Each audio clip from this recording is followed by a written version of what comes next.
In any life, we have highs and lows, light and dark, wins and losses. What happens when we encounter that moment in time when what happens next could change everything? Join us as we step into another person's inspirational moment and see how we can connect their experience to ours. This is Greg Stevens, and you're listening to A Shot of Inspiration. Well, welcome everyone to another episode of A Shot of Inspiration. I'm Greg Stevens, your host, and we have Mark Carpenter with us today. Now, Mark is another master trainer with Crucial Learning. We both contract with Crucial Learning, teaching crucial conversations, crucial accountability, getting things done, influencer, power of habit, all of those different classes. And Mark and I are master certified in those courses. And I met Mark working with Crucial Learning, and we just had a connection years ago. And Mark wrote a book a couple of years ago called Master Storytelling. And I've been teaching storytelling for years. He put it real succinctly and real clear in a book, and he created a training around that. As we talk to Mark today, I want to talk to him about kind of his journey. He's been inspiring to me, not just because of writing the book, but also how he lives his life. He's a person that I aspire to be like. He's someone that has integrity.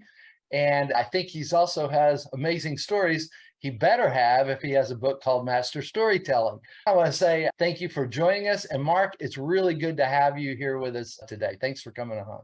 Thank you so much, Greg. And I think you give me more credit than I'm due with Not at that all. introduction. I was trying to think when the first time was that we actually met. And I could not pull that out of my memory banks. It just seems like I've always known you. Yeah, I think from the very first time, thing I noticed about you was your voice. You have an amazing speaking voice. I wish I had that.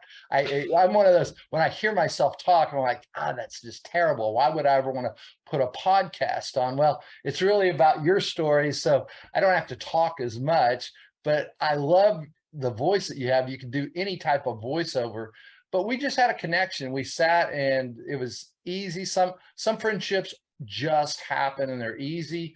And I was always impressed when you had the book, Master Storytelling. I loved it. And then you had the training, and folks, Mark trained me to train the program. So I'm certified to teach Mark's program as well.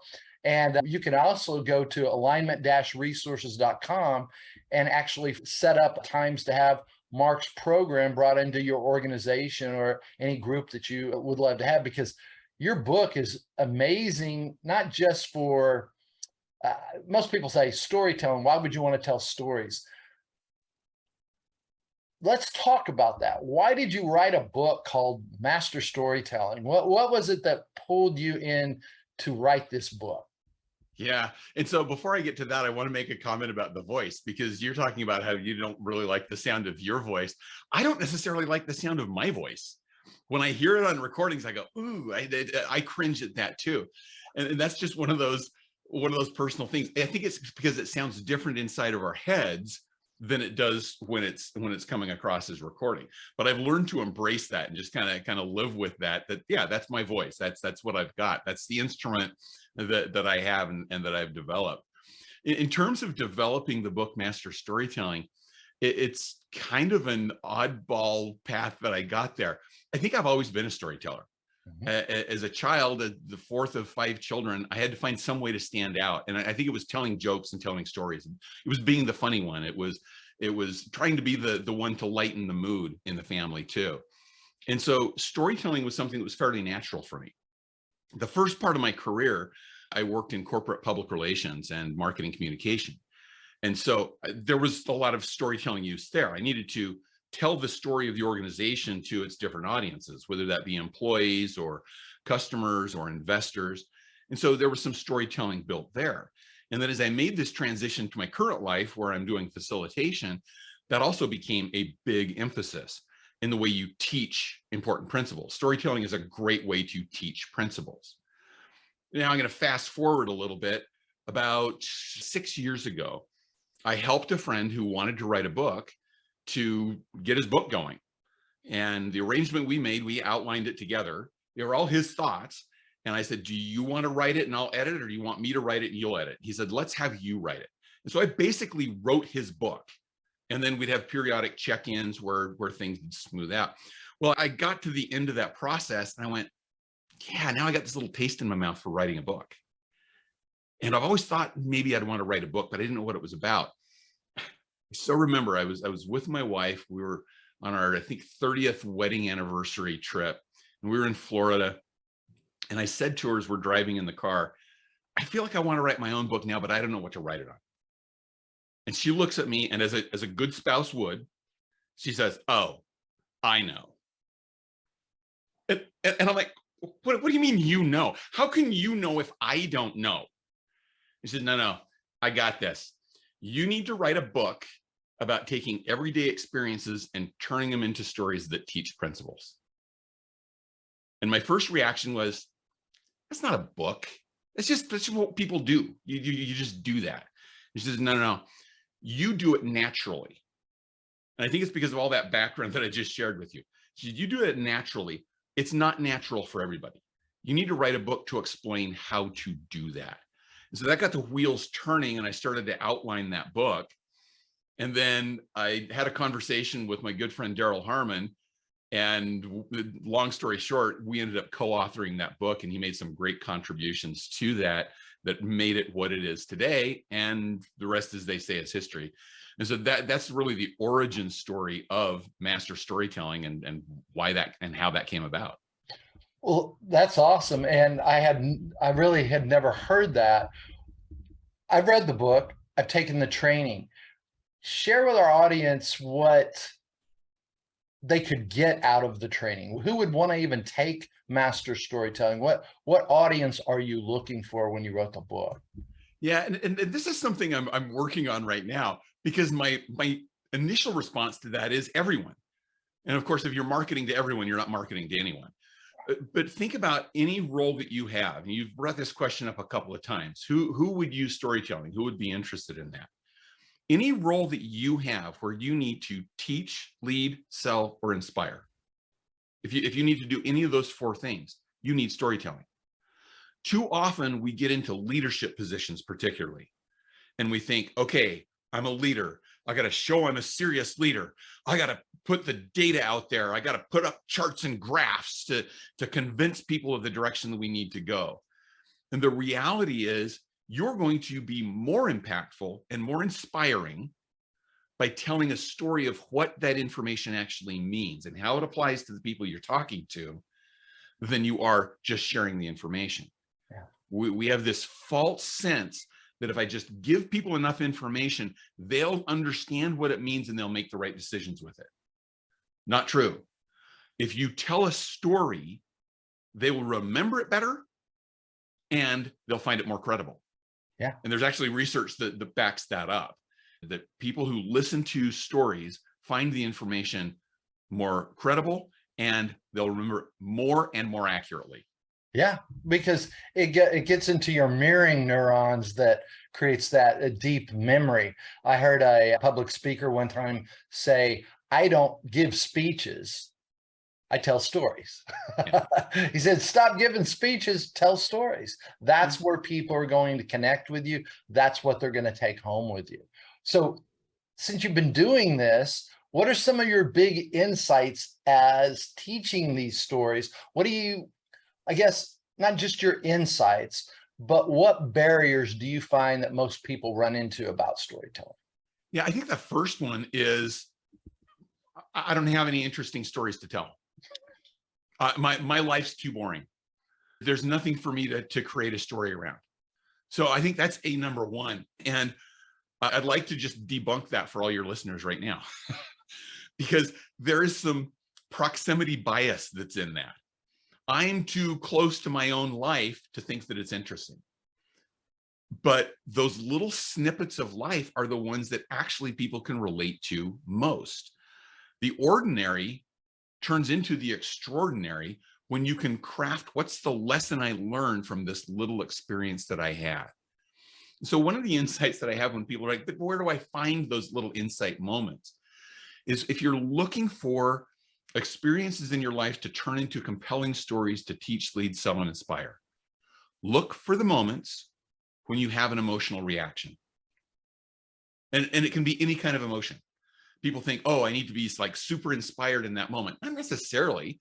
It could be a moment when you were just a little irritated. It could be a moment when you found something really funny, when you found something humorous. It could be a moment when you were startled by something or surprised by something. It could be just an aha moment where you discovered something. So any of these emotions, any emotion along that scale that you have when you experience something, that can be a story that you can teach, lead, and sell and inspire with. You just have to take that moment, capture it, and then think about what's the lesson that I learned there. Can I give you a quick example of that? Please, please. A few weeks ago, my son and his family were visiting from Arizona. And we went to some of the summer league basketball games that are here in Salt Lake City, where I live. And my son and his 5-year-old son, whose birthday it was on that day, went to a game. And they do all the activities, you know, in timeouts and between quarters, where they try to get people up, jumping up and down and things like that. And so they had a dance contest that they put up there. And so I said to my 5-year-old grandson, get up and dance, show him your moves. And he was all too willing to do that. And I thought this might be cool for him to get on the Jumbotron. And we did. He got on the Jumbotron. I said, look, you're up on the Jumbotron. And he was so excited about that. And he kept going and going and going. We come to this end of the contest. He won. This is what happens when you're cute and you're 5 years old and you're willing to just get up and shake your booty, right? So he wins this contest, and they announced that he won a $25 gift card to the team store. And so we thought, cool, this is awesome. We're going to get him a t-shirt anyway. Now we got the $25 to offset that. He was so excited when that card came. All he wanted to do was hold the card. We went to the team store as we were leaving. We got him a shirt. We had to wrench the card from his hand to give it to the clerk that was checking us out. And my son wisely said to the clerk afterwards, can we have the card back? Yeah. And he said, there's no value on it. And he said, I know, but can I have the card back? There is value on it. Yeah. Where's the value? The value is in what my grandson was equating that card to. It wasn't the t-shirt that he got with the value, it was the card. And it was just a funny moment for me, but what's the lesson that's there? Think of this as a leadership principle. Your employees are not always going to value the same things that you value when you reward them. Give them the things that they value as rewards, and their hearts and minds are going to be with you more. So you have to understand your people in order to do that. And that's the lesson that I take away from that example or from that story, that people will value different things differently. Don't underestimate the value in very small points of recognition that you can give to people. Yeah, oh, that's great. That's a great story as well. I love that you use storytelling to make the point. It's interesting because I tell people all the time, for a shot of inspiration, I don't have anything inspiring.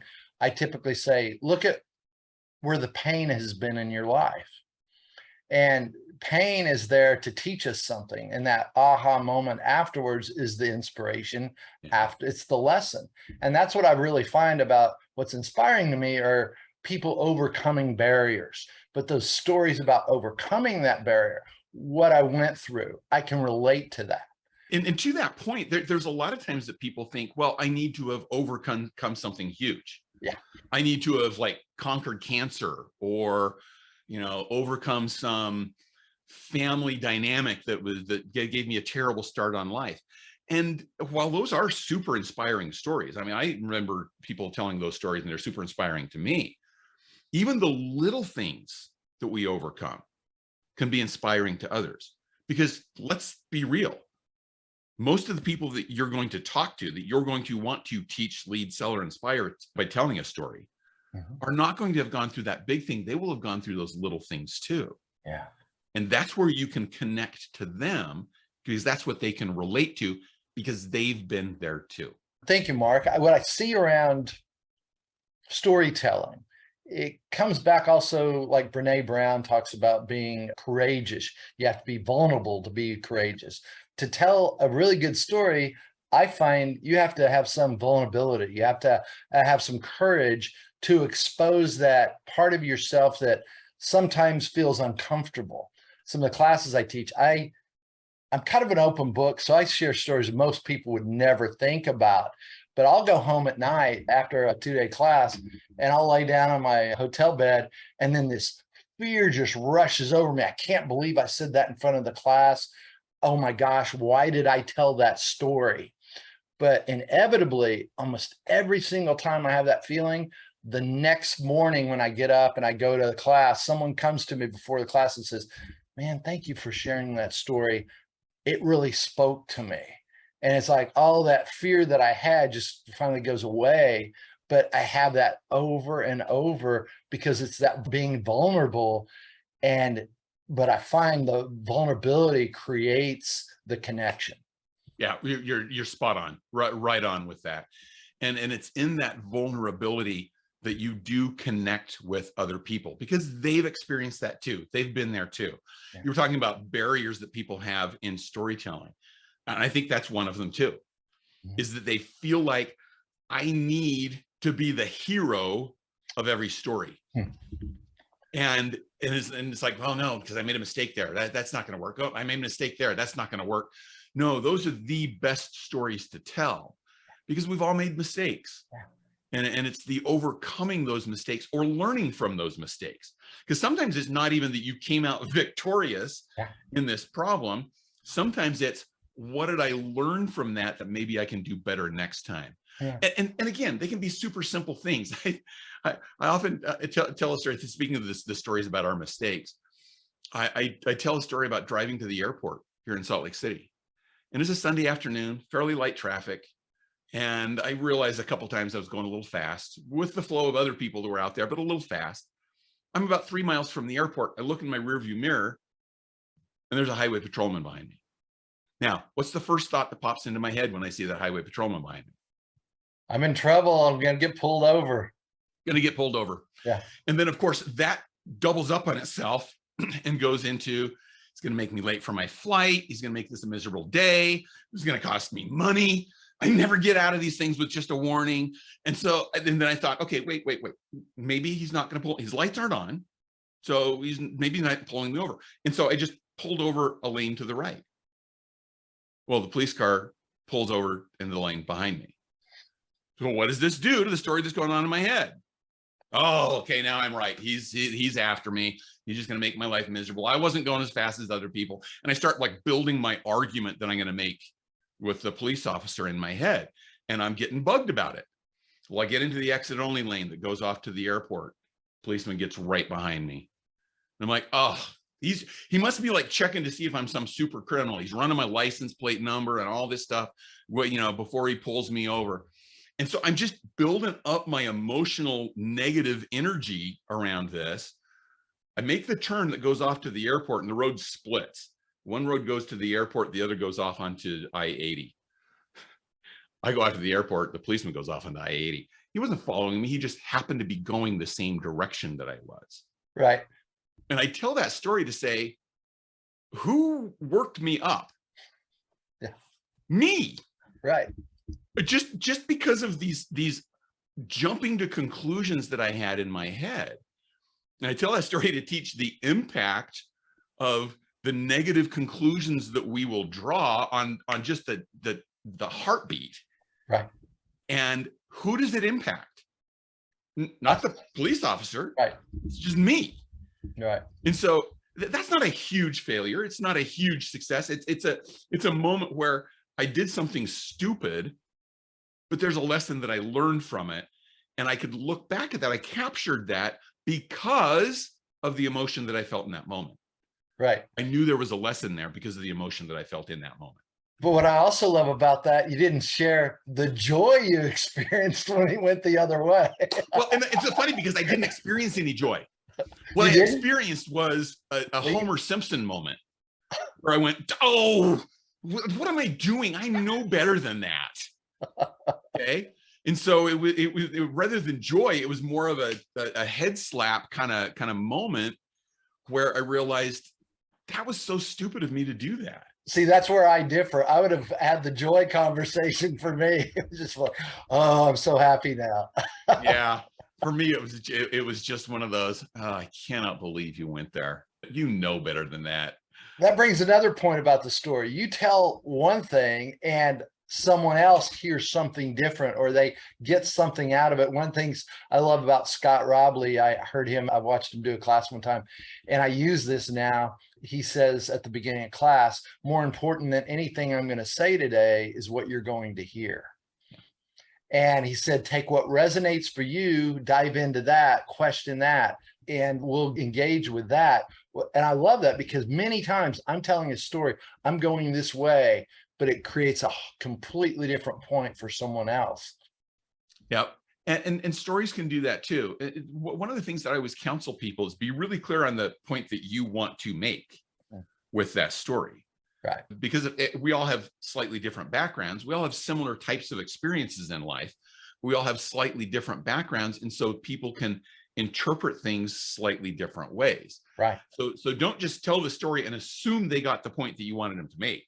Right. Help them understand what the point is. Right. And you don't have to say at the end, and the moral of the story is, but right. to just share them. What did you take away from that? What did you learn from that? So that they can make that application to what's going to benefit them in their life. Super. Great pro tip there, I would say. Thanks.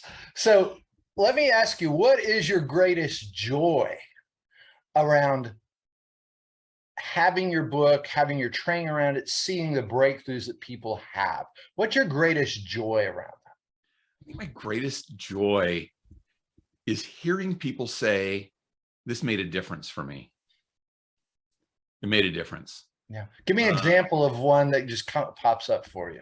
Yeah. Just somebody who said, I read your book, or I took your class, and they say, it made a difference because it helped me be a better leader. It helped me be a better parent.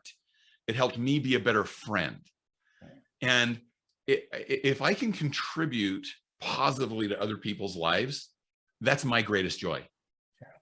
Yeah. Is if I can help you accomplish what you want to accomplish, the positive things that you want to accomplish. Yeah. That's what brings me the greatest joy. Wow. That's great. Talking about books you've written, I know you wrote another, it was a kid's book? Yeah, it was a book that was for, 8 to 12-year-old children, and primarily boys, because it's kind of a boy story. Okay. And it's based on a real life experience that my grandfather had when he was 16 years old. And so we're talking about the year 1917, and he was growing up on a ranch in the mountains in Arizona. And I'll give you the brief of it without giving away the whole book. But he was managing this winter camp by himself. And he kind of had to talk his father into doing it because he wanted to prove to his dad that he was a man. And his father finally relented when he was 16 years old. Well, early on in that experience, there was a snowfall. He was out on his horse. The horse slipped on a rock that was buried under the snow and fell on top of my grandfather, the 16-year-old, okay, broke his leg. Well, now he has a decision he has to make. Do I go home and get my leg taken care of and basically admit to my father that I couldn't do this? Or do I stick it out? And he chose option B. He chose, I can't go home. The short version of the story is he never told his father. He never told his father he broke his leg. He stuck it out for a couple of months on his own. Really? And never told his father. Now, I've taken that experience. We know very few details around that other than that story. But I remember my mom telling me that story when I was a kid. And I remember the impact that it had on me of going, wow, that would have been so hard. And so I took that and then fictionalized it and expanded it into this book. And it's called Winter Camp, A Story of Survival. Yeah, it was kind of fun to do that. I did that not so much to make any money off of it, but just to have a legacy of that story. I have a little section at the end of the book that's called Fact or Fiction. and it tells which things are true, which things are exaggerated, because I've blended in a bunch of family stories from my grandfather and my great-grandfather and his brothers and just other family members during that time. I remember when my daughter, who's an elementary school teacher, she read the book, and she said at one point, I read some things in the fact and fiction. I was like, oh, I really wanted that to be a fact. It's like, yeah, sorry, that came from my own creative mind. But I like yeah, that's that other book that I've written. Well, I like that you put that out there, the difference, but that's probably what most people do. Oh, I wanted that to be true, or yeah, because we want those things. But I love that you put the distinctions in the back, because, you know, in Hollywood, they say this is based on a true story. I'm like, what was true? You know, it's like, yeah. Every time I see based on real events or based on a true story, right. I go, okay, what's the basis? What's the fictional part of it? Because when you really dig into it, a lot of times it's 90% fiction and 10% fact. Or they were breathing air. That's about it. The rest of it's just fiction. So going back to your books and telling stories, what advice would you give to someone who's wanting to get better at storytelling? What would you tell that person that they need to do? Yeah. And so I'll go back to an earlier question that you had about barriers to storytelling. And one of those barriers that people have is, I'm just not good at this. I'm just not a natural storyteller. Or, yeah, I tell stories. I've told stories a lot, but they don't have the impact that I want. And so, and they kind of throw up their hands and say, see, I just can't do this. But I equate it to any skill. Any skill that you have has to be developed. And so think about any hobby, sport, music, activity, any skill that you have developed that you're good at. How did you develop that skill? Yeah, podcasting is even an example of that. We were kind of talking about this before we got on the air.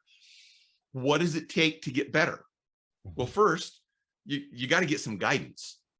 You know, get some guidance, follow some examples. And that's part of the reason we wrote the book, is to say, here's some guidance for you. And we wanted to keep it very simple for people that in that situation who are like, well, I'm not a natural storyteller. Well, here's some guidance to get you started. So get some guidance. And then what do you have to do? You got to try it. You're not going to get better at riding a bicycle by watching somebody ride a bicycle and having them tell you how to ride a bicycle. You have to get on the seat and start pedaling. Right. You have to start doing it, and you're going to fall. You're going to slip. You're going to make some mistakes with it. So what do you do with that? You learn from your mistakes. I love a phrase that we learned from our friends at Crucial Learning years ago about turning your bad days into good data. Yeah. When you make a mistake, you learn from it and use it as a way to move on and to progress.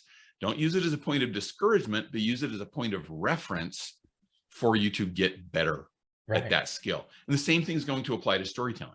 Right. Look, there's a process. There's a way that you can do it. And that's what came from the research of this book. I found out the things that I did fairly naturally. Well, there's a process, there's a flow to it. And that's what we teach people. Yeah. But then you've got to get some practice in and get some feedback on how you're doing. Yeah. I always encourage people, and you know this from going through the training, that as you're starting out on storytelling, only ask somebody to give you feedback on 2 questions. What did you like about the story? And what did you think was the main point of the story? That's going to give you good data as you're starting out. Don't get people into what did you dislike or what was bad about my delivery. That'll get discouraging for you. So start with just those 2 points. What did you like and what was the point? Yeah. That'll help see, am I getting the right point across? And that'll help you edit yourself as you tell that story in the future. I love that. It's interesting, as you were talking about storytelling, when I was teaching storytelling to trainers, what I typically found was when they started giving their story, most people report their story. They don't tell their story. And the difference is reporting is just giving facts. People go, you know, this was really hard for me, or this was difficult. And then they go through and I stop them right there. I say, what does difficult look like to you? Walk me through your pain. Just paint it for me. And some people have an issue with that. So I stop them. I go, tell me about your last vacation. What do you mean? Well, where'd you go? And I just shift the conversation. And well, I said, stick with me. And they said, well, I went to Spain. Well, who'd you go with? And I said, well, what'd you see? I said, get them back there. And before you know it, they're telling this story with no ummas or I'm thinking or no stuttering. They're in the moment. And that's where storytelling happens. And that's one of the things I've even found on podcasting. I'm new to this. I'm awkward. I use a lot of ummas right now. I haven't gotten through that phase yet where I've gotten that out because I get in my head so much. And that's one of the problems. If we're in our head, we're not in the moment. And when we're in the moment, all of those ummas or stutters or anything like that go out the window because you're in the moment sharing that with people. Yeah. To your point, we always tell people there's a difference between relating an experience and telling a story. And I think that's what I'm hearing from you. The challenge that you've run into with folks is they want to relate the experience. They know what they learned from it, but unless you tell it in the form of a story, the people aren't going to get it. And so there's a structure, there's a construct to use to make that happen. Our goal with master storytelling is to create a world of intentional storytellers. People who will tell stories with a purpose, not just tell a story to tell a story. And you've seen that happen. And there's some place for that just in being entertaining, but to tell a story with a purpose. What is the point that I want to make? What do I want people to take away from this? To the point of your podcast, what's the shot of inspiration that I want to give to people with this story that I'm telling? And that's what we call intentional storytelling, that you have a purpose in getting there. And again, don't assume that other people are going to get that purpose just by you sharing the experience. So you have to be intentional in the way that you construct the story so it leads to the point that you're trying to make and creates the emotional reaction within the people who are living that as a vicarious experience as they hear it from you. Well, as we close up, are there any inspirational ideas or stories that you would like to share with the audience to possibly inspire them beyond where we are right now? Because I've learned so much even in our conversation right now, but is there any inspirational idea you would like to leave the audience with, or inspiring story that you've run into to leave the audience with as we leave today? There's so many possibilities. You just opened this Pandora's box of things that I could talk about, Greg. But I'll just go with a real simple one. I presented these concepts of master storytelling to a group of sales professionals, and they were skeptical. Might be a mild word for what I was getting from them initially. They're kind of like, and the pushback I got was, well, I can't not share the benefits of the product and the features and price. I said, no, that's not what I'm saying. I'm saying add to that a story that people will understand how those benefits affect them. And I think they left a little skeptical, and I left a little disappointed. A couple of weeks later, I heard from one of the people that was there, and they said, thank you so much for sharing with us that idea about storytelling. I had a conversation with a client today that I've been working with months on trying to get their attention, and they've always put me off. Today, I told them a story about a client that I thought was similar to them and the value that they got from our product. And I finished the story and they said, write up a proposal for me. Let's see where we can go with this. And it just opened that door. That's inspiring to me because it was somebody who took a risk. They weren't sure that they believed what I was telling them was true, but they took that risk and they got the benefit from it. Yeah. And again, back to the point that I make about, I love to hear people say it made a positive difference for me. Yeah. And so when you tell stories, you can make a positive difference. When you do it effectively, when you do it intentionally, you can make that positive difference in people's lives. And that's what I want for everybody that I teach this to and for everybody that reads the book. I want them to have those experiences where it gives them a positive outcome. Thank you, Mark. That is a great way to end it today. I really appreciate you taking the time to be on with us. You've inspired me and just gave me all kinds of energy for the rest of the day. So thank you so much. And I know we'll have you back. Also, folks, again, if you want to get a hold of Mark, you can go to alignment-resources.com, look up Master Storytelling. Wish you the best. See you next time. Bye-bye. Thanks for listening to this episode of A Shot of Inspiration. If you like this or any of our other episodes, make sure you rate it and share it with a friend. This is Greg Stevens, and we look forward to being with you next time. Until then, be bold, be courageous, and respectfully speak your truth.